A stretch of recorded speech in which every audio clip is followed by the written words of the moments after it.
Rain dihadang oleh parti pahlawan sekaligus mantan kawannya.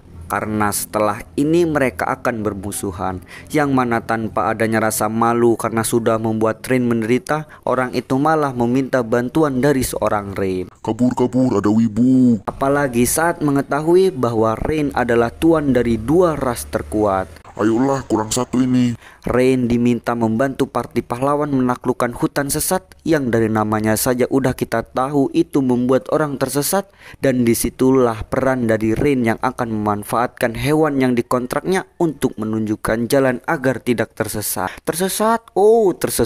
Langsung ditolak lah, jelas sama si Rain dengan alasan Gula kopinya mana? tak kehabisan akal mereka terus menghasut Rain agar mau membantu mereka dengan iming-iming. Hadiahnya lumayan besar lu. Bisa buat beli pedang, bedak, sama skincare. Bubar. Dan dapat disimpulkan tujuan dari penaklukan itu adalah untuk menemukan senjata bernama perisai kebenaran, salah satu senjata untuk mengalahkan Raja Iblis. Dan juga kalau sampai Raja Iblis tidak dikalahkan, kemungkinan akan terjadi serangan yang sama seperti di desa Rain. Karena itu Rain menjadi bimbang. Di sisi lain ingin membantu orang banyak, tapi yang dibantu nggak ngotak, tapi ujung-ujungnya tetap diterima biar anime ini agak panjang. Dan saat udah diterima masih aja songong nih pahlawan. Sampah, lambat. Saat ingin pergi, Kanade dan Tania menghentikannya dan meminta agar mereka meminta maaf kepada Rain. Berlutut dan bersujud atau ku kasih habab naga.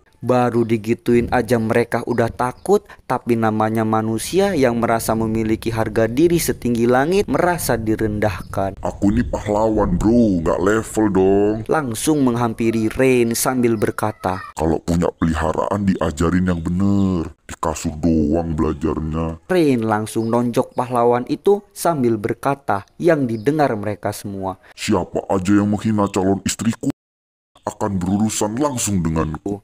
makin panaslah pahlawan ini yang membuat dia ngajak duel. Diaturlah langsung sama sutradara, di mana Kanade akan berhadapan dengan kepala botak dan Tania yang tidak diuntungkan karena harus melawan dua orang penyihir. Sisanya adalah Rain yang berhadapan dengan pahlawan songong tadi.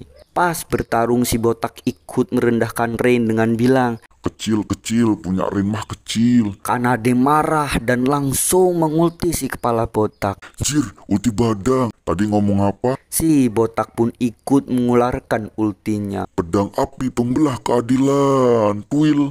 Makanya jangan sombong.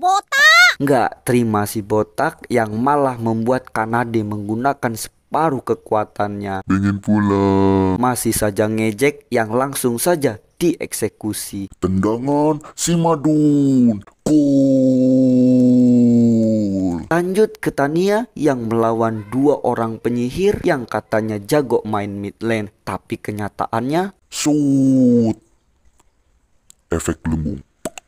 Lololo. dicoba lagi, hasilnya tetap sama karena Tania menggunakan teknik yang dapat membatalkan sihir mereka. Di posisi itu masih aja sombong tuh orang dengan bilang kalau pahlawan diberkati kekuatan dewa yang padahal percuma. Makan nih kekuatan dewa. Pak RT tolong. Belum tobat, banyak dosa.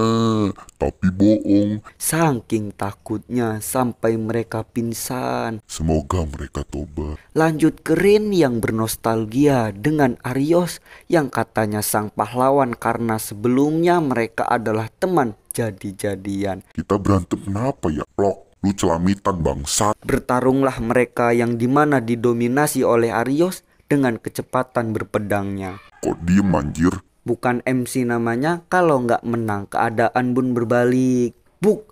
Tangan kosong kalau berani. Dan karena dukungan sutradara juga pengalaman tiap malam, Rain dapat membaca gerakan lawan. Saat terpojok, Arios mengeluarkan sihir. Shoot.